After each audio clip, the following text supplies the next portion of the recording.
Kali ini kita bahas nasib Arsenal tanpa Timber. Timber padahal pemain yang bisa menjadi pemain yang punya kengototan dan bahkan adaptasinya cukup cepat menurut gue, dan dia nggak kagok ketika main di bek kanan, bek kiri, bahkan ketika agak inverted menjadi untuk membantu DMF pun sangat bagus mainnya, cukup berani, cukup ngotot. Tapi tiba-tiba dihadang dengan cedera ACL yang mengharuskan dia istirahat mungkin bisa 6-7 bulan ke depan.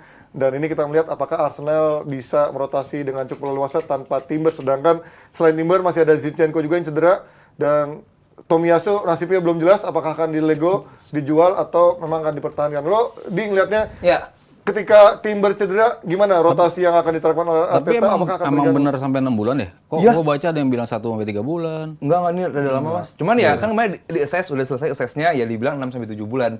Bisa pulih lebih cepat, yes. Kalau ke Haji Naim ya, nyebut merek lagi. Udah jadi brand ya? Udah jadi brand. Iya.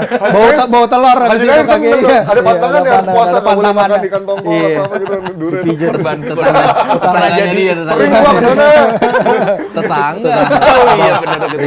Bau telur pas itu.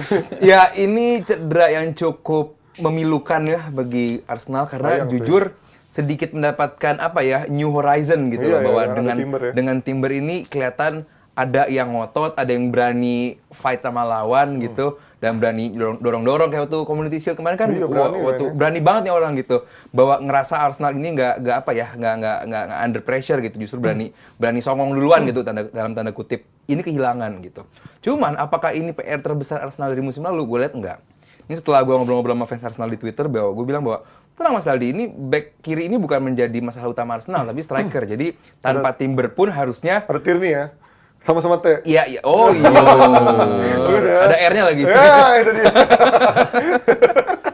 Ya maksud gue kalau back kiri ini yes kehilangan besar, dan ini cukup panjang karena ACL ini balik lagi ini bukan cuma soal pemulihan, tapi bagaimana mental. Traumatis juga, banyak yang nggak bisa pulih ke sedia kala gitu. Sampai dulu Gundogan pun sempat ACL, sampai Pep pun mengirim dia ke Barcelona, ke dokter yang emang dia udah tahu gitu. Karena nggak semua treatment ACL ini sama, dan nggak semua treatment ACL ini bisa berhasil.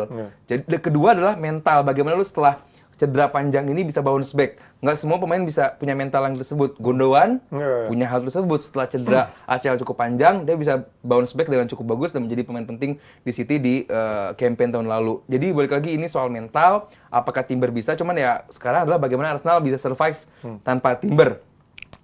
Karena jelas Arsenal musim lalu sebenarnya hal yang paling diadres harusnya adalah karena Arsenal paling sering kebobolan di sisi sebelah kanan. Bagaimana sisi sebelah kanan itu, kiri kanan lawan ya, itu sangat amat berbahaya. Zinchenko bagus musim lalu, tapi bagusnya adalah menjadi inverted fullback. Dia menjadi midfield tambahan, memberikan space bagi Saka untuk maju ke depan. Apakah Tierney atau Tomiyasu ataupun nanti ada siapapun namanya di situ bisa menjadi jawaban atau bagi kehilangan dari seorang Timber? Gua ragu. Karena Timber benar-benar punya kualitas di situ, dan gue nggak lihat ada pemain yang punya kualitas sama seperti Timber. Mungkin nama-nama seperti Simakan itu sempat dibicarakan bisa didatangkan oleh Arsenal. Cuman buat gue Arsenal harusnya bisa survive karena nama-nama seperti Tomiyasu dan juga Zinchenko harusnya bisa. Kalau cedera si ACL ini teorinya apa sih? Dengkulnya ngepelintir atau ada yang robek atau yang putus? Kalau dia sih kalau dia tuh apa? Putus ya? Putus ya. Karena kakinya jejak terus pivot gitu. Karena salah jatuh ya, karena salah darat ya. Berarti kan ke stretch, kadang-kadang ke stretch doang, kadang-kadang ke stretch, sobekan kecil-kecil, biasanya gitu kan hairline fracture atau apa gitu. Tapi dia udah sampai cukup besar gitu, sehingga butuh waktu. Kalau tadi 6 bulan, 7 bulan ya memang hampir keputus sih kalau kayak gitu. Ya kayak ini, tadi Aldi juga udah bilang berapa kali soal Gundogan. Gundogan itu pas dia ACL dia cedera 276 hari, jadi lama banget. Dan ketika itu dia bilang kalau Pep ini adalah satu momen terburuk dalam hidupnya. Dan ingat gak para pemain City yang pada pakai baju Gundogan nih? Nanti Arsenal para pemain pakai baju Timber nih. Baru main sekarang. Nggak sebro itu. Kalau gue bilang kalau soal mental nih benar, karena kalau mental ini berpengaruh ke recovery dari suatu cedera ACL, cedera lama. Kalau Mas Aryo mungkin ingat, gue nggak tahu yang lain ingat, ketika Paul Gascoigne dia nekel Gary Charles di final Piala FA 1991, kan karirnya berubah total setelah itu. Belum nonton bola gue itu, belum nonton bola masih. Benar, masih tapi bayi. udah lahir kan? Udah baru 4 tahun lah. Kira-kira. Bohong kalau gue udah nonton bola itu. Waktu bohong, itu Gascoigne recovery-nya 1,5 tahun. Karena ya iyalah, zaman dulu psychological Gaya hidup needs juga belum. beda. Gaya hidup. Karena ketika dia cedera, mental dia kena, dia turns into alcoholism. Dia ya Sampai sekarang. Sampai sekarang. Gila. Dan kalau Boros kita lihat banget itu yang buat juga kenapa dia ketika di Itali kan juga nggak sesukses yang diharapkan. Ini yang penting bagi Timber. Tapi sekarang kan kita udah ada sports psychologist, udah ada macam-macam dukungan sosial media dan lain-lain.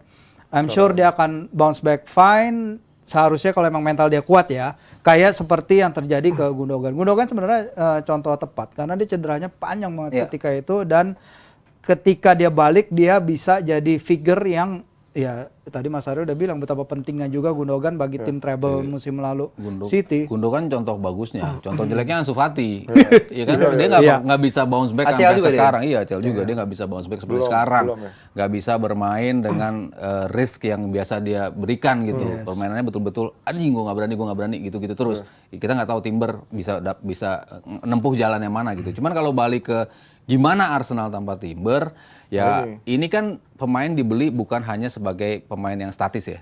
Kita bicara pemain yang mirip Zinchenko dan kita prediksi Arteta akan memainkan formasi ya 3-2-3-2 yang gaya main seperti itu kan. 3-2-2-3. Ya 3-2-2-3 pemain yang siapa yang akan maju ke situ. Entah itu Zinchenko, entah itu Timber, dia punya opsi untuk melakukan itu. Nah, ini yang menjadi pertanyaan. Kalau enggak ya mungkin untuk games-games ke depannya sambil nunggu Zinchenko balik, ya mungkin akan dia tampil dengan flat benar-benar 4 gitu. 4-3-3 lagi seperti dia mainin Arsenal sebelum dia menemukan komposisi seperti itu. Jadi ya 4 back-nya ya Tomiyasu ya mungkin dia nggak akan bisa jadi inverted maju, tapi dia akan tetap bantu lewat sayap. Tapi akan jadi PR nggak sih? Karena kan sektor kiri tadi Aldi bilang menjadi PR buat Arsenal, terutama juga ketika Gabriel sering blunder juga. Apakah dengan sekarang Timber nggak ada, Gabriel akan main lagi atau menurut kalian masih akan kemarin dia menjadi cadangan? Gue rasa bakal dicoba Gabriel di game kali ini karena lini belakang kemarin Holding nggak ya? Hah? Jangan deh holding nanti aja. Cuman Ji, gue tidak mensyukuri cedera ini, cuman gue lebih senang cederanya sekarang. Daripada nanti kita udah ketemu patternnya. Krusial ya. Yes, baliknya di tengah-tengah musim atau Januari ke atas cedera, ini lebih kayak Saliba tahun lalu lah gitu. Kita udah punya performa yang bagus, 1-2 pemain cedera, lalu dropnya sedrop-drop itu. Mendingan sekarang, game pertama cederanya Arsenal punya waktu banyak untuk gain the momentum dibandingkan tengah musim ke depan. Dan buat gua, kalaupun nanti dibilang pakai 4 back, ya berarti kan Gabriel, Saliba, Ben White, Tomiyasu, atau Kiwior, atau Zinchenko, atau Tierney juga kalau dia nggak sampai dijual juga. Dan gua rasa Arsenal bakal turn to the market lagi untuk mencari pemain walaupun minjem atau beli untuk bek kiri. Jadi sekarang prioritasnya nyari bek kiri rotasi bukan sambil striker. melego Tierney. Oh, striker harus tetap. Masih tetap ya. Striker harus tetap. Budgetnya masih banyak. Banyak. Duit Arsenal banyak. Dan kalau yang kalian baca-baca, masih nggak Arsenal mencari pemain di bursa transfer ini setelah belanja cukup mahal? Striker apa bek kiri dengan adanya sekarang situasi update dari Timber? Kayaknya belum. Iya, kalau Arteta bilang sih cederanya Timber nggak akan mempengaruhi, mereka nggak akan mencari tambahan nggak akan mencari tambahan di komposisi back. Cuman yang belum ke address sampai sekarang kan memang lini depan ya. Yes. Kita selalu bicara kekurangan orang yang bisa killing the game, itu yang mereka nggak bisa. Mau sih diambil Martial. Siapa? Martial ambil. Bukan killing the game, itu Killing team. Killing the team sendiri. Killing teammates, iya. itu killing me softly itu.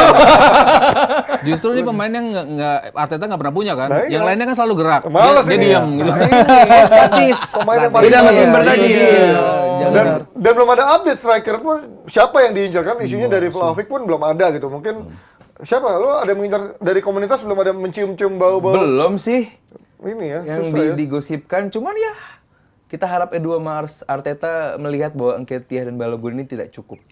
Nah, tapi Balogun belum dicoba, nggak fair sebenarnya. Ini emang benar-benar subjektivitas Arteta sebenarnya ya. Ya, gue setuju karena nggak suka. tapi personal. ya itulah sepak bola ini kan olahraga manusia gitu. Kadang-kadang lu secara psikologi gue nggak suka sama nih orang gitu, dan rasanya sulit untuk bekerja bersama dia, dan selama masih bisa dilego jadi duit, ya kenapa enggak gitu. Buat gue Balogun dijual untuk mencari nama-nama baru untuk didatangkan, ya who knows. Karena Arsenal kan selalu punya, dan tim-tim lain selalu punya list gitu dari scout itu. Mungkin sekarang kita nggak tahu siapa nih yang layak, siapa yang mungkin didatangkan. Cuman kan namanya scout itu kan punya list. That's why tiba-tiba Højlund datangkan nama MU gitu. Karena MU pun punya list nama-nama penyerang yang bisa didatangkan. Kita sekarang nggak punya database itu. Mungkin scoutnya Arsenal punya. Please, Nketiah, berbesar hati.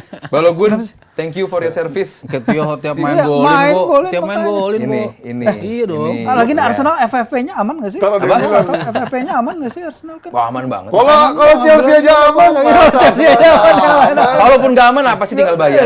Iya kan. Tapi kalau melihat lawan Palace, walaupun masih Selasa, kita nggak akan preview mendalam. Tapi kalau melihat dari lawan Palace yang juga mainnya low block dan semenjak di bawah Hodgson nih lumayan lah pragmatis dan lebih deliver, efektivitasnya lebih ada gitu. Lu melihat gimana? Walaupun udah ditinggal Zaha dan sekarang ada kabar baiknya Olis perpanjang kontrak. Nolak Chelsea loh dia. Dan kemarin lawan Sheffield United dia kalau nggak salah 23 tembakan gitu. Dia ofensif banget sekarang emang. Dan pemain-pemain kayak Hudson Edward, kayak Olise walaupun ditinggal Zaha ya yang adalah nyawa dari tim itu. Vieira juga lumayan ofensif kan ya. Iya, tapi nggak dapat Nggak- aja nggak- ya. apa, nggak Lebih stabil. ofensif pas zaman Vieira, cuman sekarang lebih struktur. Iya, Iya, nggak stabil strukturnya. tapi ya. Iya. Cuma kan dia masih ada si ngambek gitu kan si Vicente Guaita itu kan masih Kiper ya? Keren sih Guita menurut gua kalau lagi David. best day-nya. David. Oh, IDF. Vincent Guaita dong. David Guaita. Iya. Gimana Mas Lu melihat Arsenal lawan Palace ini kan Palace Palace kalau Arsenal. sebelum Palace. iya Palace Arsenal. Selhurst. Mungkin sebelum musim lalu Palace sering merepotkan Arsenal gitu bahkan bukan jarang menang juga. Tapi tahun lalu mungkin bisa dibalikan. Musim ini di Boxon gimana? Menyulitkan tetap. Ya, tapi Tim-tim ya, seperti itu selalu bisa menyulitkan tim-tim gede. Cuman Arsenal eventually will find the way untuk bisa mencetak gol. Ya gue sih tetap melihat ini kemenangan buat Arsenal sih. Mana buat Arsenal? Gimana di lu melihat lawan Palace? Tahun lalu City seri di Selhurst Park kalau nggak salah. Terus nggak banyak tim yang bisa menang di Selhurst Park karena ya seperti yang gue bilang bahwa Selhurst Park ini adalah salah satu stadion dengan ambience terbaik di luar Inggris. biasa. Luar biasa banget, stadionnya kecil tapi ya kayak di Berisik, Italia berisik. lah, berisiknya berisik banget. Jadi peran dari home crowd ini benar-benar kerasa. Cuman dan Palace pun senang menghadapi tim-tim seperti Arsenal yang ofensif karena mereka punya serangan balik yang juga cukup oke. Tadi udah disebut sama Virzi, dia punya Edward yang lu udah gantung di depan aja, lu nungguin umpan-umpan dari Eze itu udah cukup oke. Dan Arsenal tinggal menunggu kapan dia bikin kesalahan, serangan balik itu bisa menjadi dimanfaatkan. Kayak kemarin Arsenal menghadapi Nottingham Forest kan gitu. Kesalahan oper dari lini belakang, serangan balik di sisi kiri, Elanga crossing ke tengah, 2-1. Itu mungkin kejadian menghadapi Palace. Apakah Arsenal bisa kill the game atau enggak? Itu bakal lagi-lagi menjadi jawaban. Kalau kualitas Arsenal di atas Tapi lo Palace. prefer Nketiah starter atau Trossard atau siapa di sana Havertz menjadi striker besar? Iya, Havertz jadi atau false Trossard bisa Ganti start. Martinelli. Iya, jadi Odegaard ya bisa gantiin Martinelli juga Trossard. Ataupun Trossard starter, Martinelli jadi Tapi backup Havertz dulu. kemarin tengah bagus loh. Ya, itu kan posisi aslinya kan zaman dia di Leverkusen. Iya. Yang orang takutkan dia di tengah kayak kita di Chelsea, dia di tengah tuh nggak bisa keluar ya permainannya ya. Tapi kemarin di Arsenal bagus menurut gue ya. Itulah Arteta. Jadi Justru di kiri ini Martinelli apa Trossard Trossard gitu. ya di tengah yang- Havertz yang- ataupun jadi false nine gitu. Nanti Havertz, Martinelli dan Saka itu bisa juga.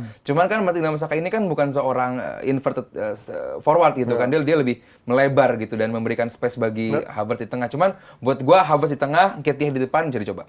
Ya namanya juga olahraga mengandalkan fisik ya. Bisa aja tiba-tiba main lagi diharapkan dan lagi bagus, langsung tiba-tiba cedera dan panjang absennya sampai 6 bulan 7 bulan dan akhirnya mengubah skema dan membuat ketar-ketir dari fansnya sendiri. Kita lihat nanti apakah Timber bisa sembuh lebih cepat atau memang sesuai pemberitaan Amin. 6-7 bulan. Namanya juga olahraga sepak bola tidak luput dari kesalahan, seperti juga Fasid kemarin yang mungkin juga tidak luput dari kesalahan.